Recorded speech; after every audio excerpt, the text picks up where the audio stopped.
Eh bien salut à tous les amis, bienvenue dans cette nouvelle vidéo, c'est JSB. On se retrouve pour une petite vidéo que je pensais avoir faite et pas du tout. Et c'est vrai qu'on a la Urban et je vous en ai pas parlé plus que ça de cette moto. Donc sur cette vidéo on va se faire les 5 points positifs et les 5 points négatifs de la Zontes Urban. Si cette vidéo te plaît, n'hésite pas à t'abonner et à liker et allez c'est parti. Bon, premier défaut, vous vous en doutez un peu, c'est le poids de cette moto, puisqu'elle fait 160 kg. Donc c'est quand même lourd, hein. Pour de la 125, vous allez surtout le sentir quand vous allez la déplacer à l'arrêt. Et quand vous allez devoir aussi graisser la chaîne, si vous devez soulever la moto avec une béquille d'atelier. Si vous êtes tout seul, à 160 kg, c'est quand même un beau bébé. Donc c'est pas facile à soulever. Deuxième défaut, ça c'est un avis personnel, mais c'est les crash bars ressortent beaucoup trop. Ce qui fait que si vous achetez cette moto pour faire de la ville, vous pouvez être embêté pour faire de l'interfile. Donc ce qui peut être même dangereux d'ailleurs, hein, pour faire de l'interfile. J'aurais préféré qu'ils fassent des crash bars quand même plus courts que ça. Quatrième défaut, et ça c'est pas forcément lié qu'à cette moto, mais c'est au style roadster, c'est la prise au vent qui est très importante sur cette moto. C'est tout à fait normal, parce que comme sur beaucoup de roadsters, le guidon est vraiment bas par rapport au pilote. Et en plus, il n'y a aucune bulle d'origine sur cette moto. Vous pouvez en adapter des universels, mais malheureusement, c'est pas très joli. Nous, personnellement, on a préféré l'enlever parce que déjà, tenait vraiment pas. Et en plus, c'était vraiment pas beau. Donc, ouais, prise au vent, très importante avec cette petite 125. D'ailleurs, pour l'instant, je vous donne que 4 défauts parce que pour le 5e, je vous le dirai sur la moto. Et dernier défaut de la moto, comme sur, encore une fois, toutes les Zontes, il s'agit bien sûr de la chaîne d'origine qui est vraiment mauvaise également. Nous, on l'a changé à 2000 km, donc c'est pour vous dire à quel point c'est vraiment pourri. Mais vous allez voir que c'est une moto qui a très peu de défauts et on se retrouve tout de suite dessus pour voir les points forts et d'autres points négatifs aussi, puisque je vais y revenir un peu plus tard en étant sur la bécane. Je trouvais ça plus intéressant. Bon les amis, pour les qualités, on va commencer par le premier point. Et j'en avais déjà parlé, mais je vais le redire sur cette vidéo. C'est bien sûr le rapport qualité-prix de cette meule. De toute façon là-dessus Zontes ils sont imbattables avec CF Moto, puisque cette moto coûte moins de 3000 €.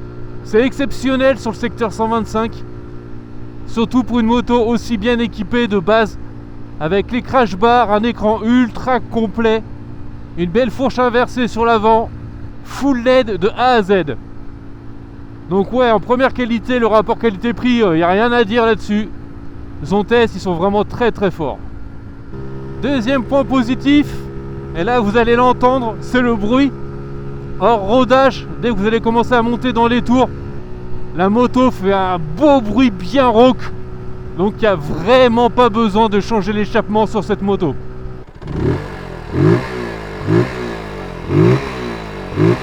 Oh, c'est incroyable. C'est incroyable. Après rodage, le bruit est... Enfin, c'est parfait quoi. J'espère que ça s'entend bien au micro, mais non, c'est... Le son, c'est pour moi, c'est un énorme point fort. Comparé à ma C2 qui fait vraiment zéro bruit, là, on est sur quelque chose de quand même très intéressant. Quatrième point positif, enfin, je crois que j'en suis au 4e, on verra bien au montage. C'est que c'est une moto qui est ultra stable. Et ça, c'est grâce à sa fourche inversée et parce que c'est une moto qui est hyper bien équilibrée. Ce qui fait que vous pouvez la tenir à une main, c'est un rail, elle bouge pas. Et ça, c'est un élément de sécurité ultra important. Parce que vous voyez, moi par exemple sur la C2, qui est une moto beaucoup plus légère et qui a une fourche télescopique classique, et quand je la tiens à une main, ça fait souvent ça. Ce qui n'est pas agréable du tout. Ce qui fait que la C2, je peux quasiment jamais la conduire à une main en étant 100% sécure dessus. Là, la Urban, en termes de stabilité, c'est incroyable. Il n'y a aucune vibration sur la moto. Et c'est un char quoi. On est 160 kg, on les ressent, ils sont là. Mais là où c'est agréable, c'est que voilà, vous avez quelque chose de hyper bien équilibré. Et c'est ultra rassurant. Donc pour quelqu'un qui débute en moto, cette moto elle est folle. Là-dessus, il n'y a rien à dire. Et pour finir cette vidéo les amis, le dernier gros point positif, c'est que c'est une moto qui ne fait pas du tout 125. Elle a un gabarit vraiment, elle est grosse, hein. C'est une très très grosse 125. Elle a des belles lignes affilées. Niveau design, moi j'adore cette bécane. Le seul reproche esthétique qu'on peut lui donner et qui fait qu'on voit que c'est une 125, c'est les crash bars disproportionnés sur un gros cul. Vous n'allez jamais voir ça, ou à part si la personne l'a rajouté. Et puis bon, le monobloc c'est normal, ça se voit. Mais sur le reste, ouais, cette moto a un gabarit vraiment très imposant. Et quand vous la voyez pour la première fois, ça fait pas 125. Et en plus, les autocollants qui vous rappellent que c'est une 125 sont assez discrets. Donc on n'y voit pas forcément au premier coup d'œil. Et clairement, pour quelqu'un qui n'y connaît rien en moto, il la voit, mais jamais il va vous dire que c'est une 125. Il y a un défaut, je reviens dessus maintenant, c'est le freinage arrière. Ah, la pédale, elle est souvent très molle. Il faudra la faire purger très régulièrement sur cette moto. Et ça, c'est un défaut chez Zontes. Il roule vachement à 50, lui. Sur beaucoup de 125 chez Zontes, le frein arrière, il freine vraiment pas grand-chose du tout. Là, vous voyez, je suis à 50 et là, j'appuie à fond sur le frein arrière. Attention, c'est parti, je freine. Bon, ça freine, mais c'est pas... C'est mou. Au pied, c'est mou. Oh, le bruit. Par contre, le pied... Le bruit, il est ultra agréable. Mais ouais, le frein arrière... Alors, je sais pas si ça vient de leur système de freinage, s'il y a un défaut de série là-dessus ou si c'est les plaquettes de frein à l'arrière qui sont pas terribles. Mais oui, en termes de freinage arrière, j'ai vu largement mieux sur beaucoup d'autres 125. Sinon, mis à part ça, c'est une moto ultra agréable à conduire. Vous avez le dos bien droit. Enfin, vous êtes vraiment ultra confort dessus. Même la selle, elle est vraiment bonne. Hein. D'ailleurs, j'ai dit 5 erreurs ou 5 défauts. Je crois qu'on va en faire plus. Hein. On s'en fout. Je suis en balade. Autant en profiter. Mais ce que j'aime bien, ouais, c'est sa vivacité aussi. C'est une moto qui est, malgré son poids, qui est vraiment vive. Et ça fait plaisir d'avoir une 125 qui est pas molle du genou, quoi. Parce qu'on pourrait le croire avec un poids pareil, et non.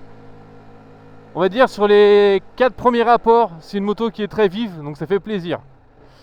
Et après d'ailleurs, j'ai trouvé un autre, oui, on peut dire un autre défaut.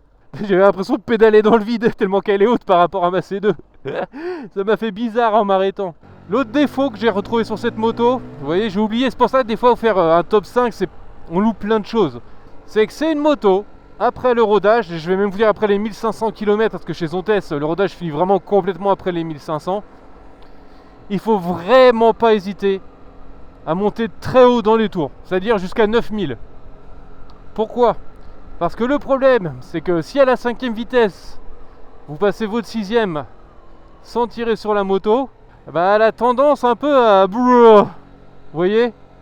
Pas à s'étouffer, mais un peu quoi. Enfin, on sent que ça manque de reprise. Et ça, à mon avis, justement, c'est à cause de son poids. C'est le moteur qui a été fait comme ça. Et de toute façon, toutes les Zontes sont pareilles. Il faut vraiment monter haut dans les tours si vous voulez de la reprise. Si vous passez vos rapports de manière économique, ah bah vous allez vite le voir qu'entre la 5 et la 6, ah, ça manque de patates. Hein. Autre point fort, et ça c'est pas négligeable, c'est la tenue de route. Les pneus CST de cette moto tiennent très très bien le pavé par temps sec. Hein. Alors là vous pouvez pencher, il n'y a aucun souci. On n'a aucune frayeur avec cette moto, elle est tellement facile à emmener dans les virages que on a une confiance absolue très rapidement. Et les pneus sont... Franchement, il n'y a rien à dire. Hein. Si vous êtes un motard qui ne roulait pas sous la pluie, il n'y a pas besoin de changer les pneus. Par contre, après, sous la flotte, faut voir. Mais par temps sec, aucun problème. Hein. Mais ça reste quand même une 125 qui a quand même beaucoup plus de qualité que de défaut, hein, largement. Hein. Mais alors, haut la main. Haut la main. Bref, les amis. On a fait un peu le tour de cette Zontes Urban sur les qualités et les défauts. J'espère que ça vous aura plu. N'hésitez pas à vous abonner et à liker. C'était JSB. Et je vous dis à très bientôt pour d'autres aventures. Allez, portez-vous bien. Et à bientôt les amis.